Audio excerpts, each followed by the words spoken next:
எல்லாத்தையும் துரிதப்படுத்திருக்கிறோம். இப்போ முதலமைச்சருடைய ஆணைக்கிணங்க தான் இன்னைக்கு இந்த பணிகளை மேற்கொண்டிருக்கோம். இங்கே வந்து இந்த கிச்சன் சென்டர் ரெடி ஆகிட்டு இருக்கு. இங்கே ஒரு 1500 பேருக்கு இங்கே சமைக்கலாம். இன்னும் அந்த ஸ்டேஜ் வரல. அரசு வந்து தயாராக இருக்கிறது.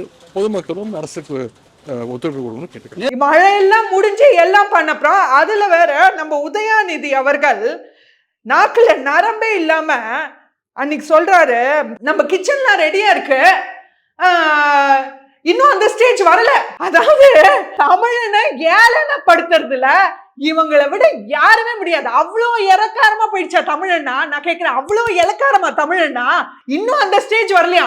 அதாவது மக்களே என்ன சொல்ல வர்றாருன்னா நம்ம உதயாநிதி அவர்கள், மக்களே பொறுங்க, இப்பதான் முட்டு வரைக்கும் வந்திருக்கு தண்ணி, இன்னும் நீங்க தண்ணியில நீந்திட்டு வர சிச்சுவேஷன் வரும்.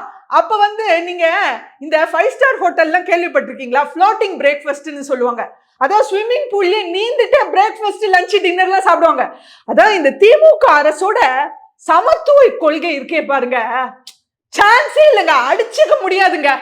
ஒரே ஆட்சியில சமத்துவ கொள்கையை எப்படி நிறைவேற்றிருக்காங்க? இப்பதான் கொஞ்ச நாள் முன்னாடி கும்பகோணம் பக்கத்துல சமத்துவ டாய்லெட், செவரே இல்லாம எல்லாரும் ஒன்னா உட்கார்ந்து போலாம், சமத்துவ டாய்லெட் சூப்பருங்க. இவங்கள மேல ரூம் போட்டு தனியா யோசிக்கணும், கிரியேட்டிவா.